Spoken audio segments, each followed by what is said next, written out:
원래 이 팔은 이렇게 안으로만 굽게 돼 있죠. 근데 정치인의 팔은 이렇게 안으로만 굽으면 꼭 논란을 낳기 마련입니다.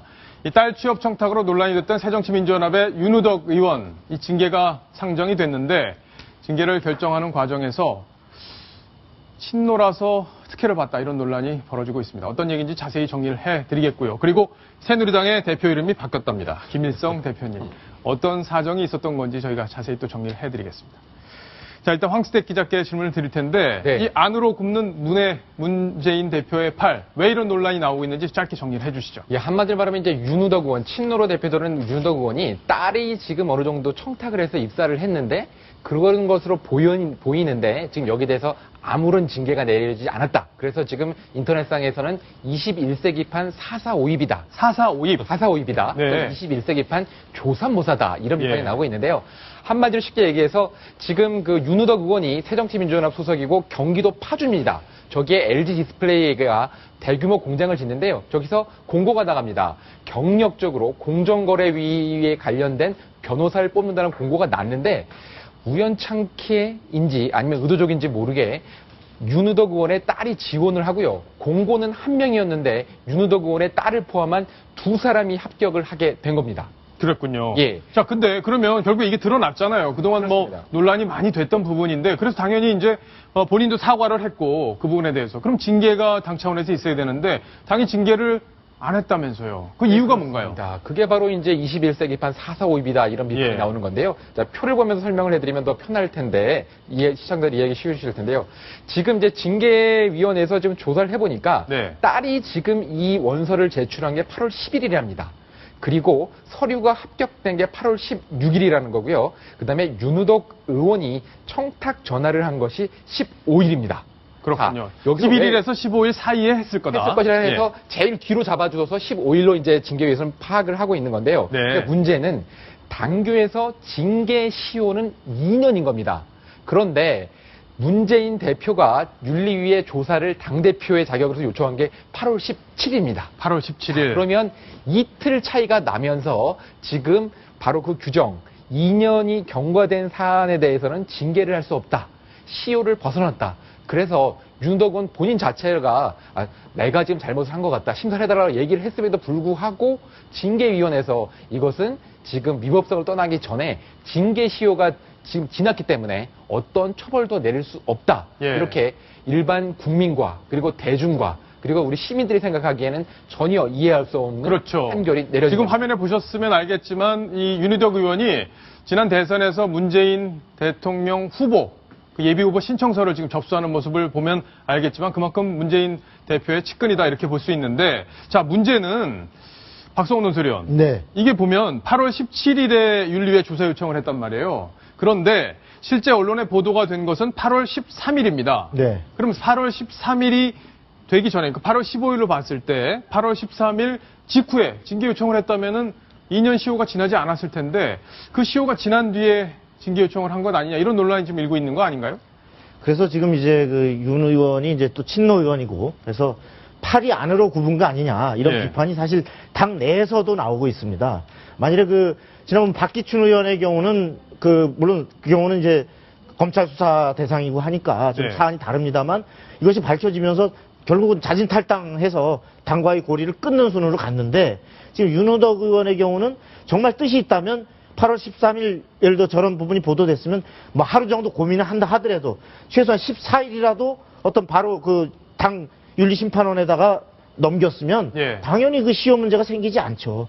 예컨대 박근혜 대통령이 그 야당 대표 시절에 그 당시 그 2006년에 그 지방선거를 앞두고 당에 굉장히 가까운 두 중진 의원이 그 어떤 지방선거 공천에 연루된 그것도 부인이 연루된 의혹이 당 자체 조사에서 밝혀진 게 있었습니다. 맞아요. 수사가 아니라 예. 수사가 아니라 당 자체 조사에 접수가 됐는데 이 부분을 파악할 그 기초적인 사실관계만 파악하고 바로 그 즉시 그 검찰에 그 수사 의뢰를 했습니다. 그래서 이 부분에 대해서 단호하게 고리를 끊었는데 지금 그러한 바로 문 대표가 스스로가 자기 팔을 자르는 그야말로 육참골단이라고 요전에 혁신이가 뭐 하겠다고 했는데 그러한 자세가 행동으로 나타나지 않고 이렇게 자기 개파 가까운 의원들 챙기고 이렇게 해서 어떻게든지 시효 넘겨서 뭐 일부러 넘겨로 봐주려고 했는지 모르지만 결과적으로 그러한 결과를 빚었다라면 정말 누가 이런 혁신의 의지가 있는 당이라고 보겠는가. 예. 그런 얘기가 지금 당 안에서도 버글버글합니다. 지금. 예. 사실 법원의 재판이라면 저렇게 뭐 소위 말해서 다 마무리가 된 다음에 2년이 지나서 시효가 경과를 했다면 정말 뭔가 안타깝지만 어쩔 수 없이 받아들이겠는데 이건 윤리위 징계 그렇죠. 문제잖아요. 예, 국민을 상대로 하는 그렇죠. 정치적 그리고 퍼포먼스인데 일단 뭐 아까 말씀하셨던 것처럼 8월 13일에 일단 보도가 나왔고요. 더 중요한 거는 윤덕원의 어쨌건 청탁 전화로 이 자체가 잘못됐다면 이 딸이 LG 디스플레이에 한동안 근무를 하다가 얼마 전에 퇴사를 했거든요. 예. 그럼 딸이 근무한 그 기간조차도 위법한 상태로 지속됐다라고 보고 징계에 들어갈 수 있는데 그렇군요. 그냥 시효가 완료했다는 이유로 그러니까 이게 잘된 건지 잘못된 건지조차 밝히지 않고 최소한의 경고조차 없이 끝났으면 이제 국민들이 받을 때 어떻게 받아들이냐면요. 문재인 대표 변호사 출신이잖아요. 예. 아, 이건 징계 시효가 경고한 다음에 13일에서 한 4일 정도 텀이 있었음에도 불구하고 시효가 경고한 이후에 일부러 윤리에 조사 요청한 거 아니냐 마치 꼼수로 보일 수도 있어요. 그러니까 이 부분은 문재인 대표가 이 부분 시효가 지났다고 판단할 게 아니라 일단 이 부분에 관련해서 옳은지 그른지에 대해서 판단해달라고 재차 요청하는 게 맞지 않나라는 생각이 좀 듭니다. 예.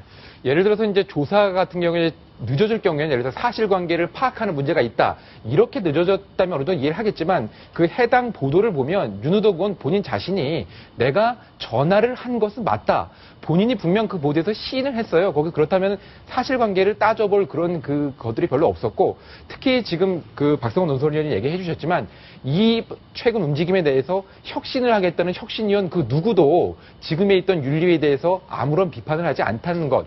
이 문제 역시도 새정치민주연합의 변신이 제대로 되고 있느냐 이런 것에 대한 의구심을 키우고 있는 측면이 있습니다. 그렇군요. 박성원 논설위원. 근데 이 개파를 청산하겠다는 얘기를 참 문재인 대표가 참 많이 한 것 같습니다. 국민한테 주는 메시지. 그러니까 어떻게든 친노라는 이름이 사라지게 하겠다는 말까지 했던 걸로 저도 기억을 하는데 네. 한명숙 전 국무총리가 그때 대법원에서 형이 확정됐을 때도 그렇고 네. 친노의 문제에 있어서는 이 진영 논리에서 벗어나지가 네. 참 어려운 모양이다. 네. 국민의 눈에서는 이렇게 볼 수밖에 없는 상황인 것 같습니다. 한명수 총리가 대법원에서 유죄 확정 판결이 났는 데 대해서 네. 문 대표를 포함해서 이 당에서 사법부가 자체가 어떤 신뢰할 수 없다. 공정하지 못한 어떤 양심을 저버린 재판이다. 이렇게 어떤 사법부를 매도하는 이러한 현상이 있었는데 이것이야말로 저 당이 과연 국정을 법치에 의해 입각해서 풀어나갈 수 있는 당인가 예. 를 굉장히 의심케 비록 이번 윤호덕 의원의 청탁건은 비록 작아 보이지만 그보다는 작아 보이지만 스스로가 이건 사법부가 아니라 당 스스로가 조치할 수 있는 수단을 스스로 포기했다는 면에서 예. 오늘 국회에서 사실 이런 대목이 있었어요. 7대 종단이 개최한 뭐뭐답게 살겠습니다 이런 행사가 뭐뭐답게? 있었는데 예. 여기에 나가서 문재인 대표가 뭐라 그랬냐면 선공 후사 공을 우선하고 사를 나중으로 하는 이러한 정신으로 살아야 된다. 그리고 국회의원의 기득권을 내려놓고 국민을 먼저 생각하겠다라고 얘기했는데 바로 이렇게 말만 할 게 아니라 이런 행동이 같이 따라야 뭔가 겉과 속이 동일한 이런 신뢰를 얻을 수 있지 않을까 싶습니다. 예, 언행일치라는 게 정말 어려운 일이긴 한 모양입니다. 이렇게 국민들의 지적이 반복되고 있는데도 고쳐지지 않는 걸 보면 그렇다는 생각이 드는데, 자, 여당 이야기로 가보겠습니다. 오늘 오전에 새누리당 김무성 대표 이름이 달라져서 나왔는데 일부러 그랬는지 실수로 그랬는지 직접 한번 들어보시기 바랍니다.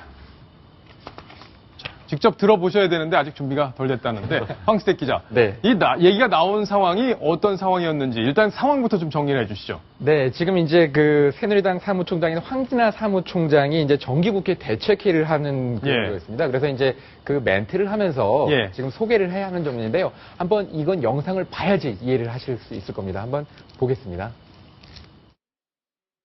사고 당하고도 아주 유연한 모습을 보여줘가지고 전 국민들이 굉장히 기분 좋아하고 있어.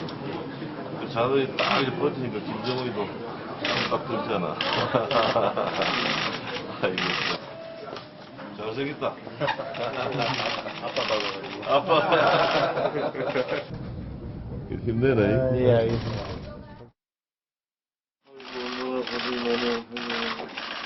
사고 나고 바로 오고 싶었는데. 김일성 대표님을 모시고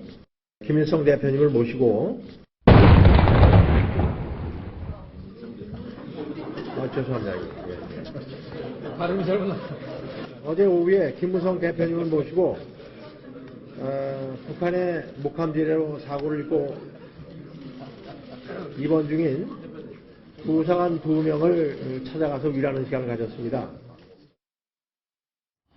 예. 예, 지금 영상이 2개가 나왔는데요. 이게 동시에 나갔는데요. 우리 네. PD가 잘못 들었어요. 처음에 영상을.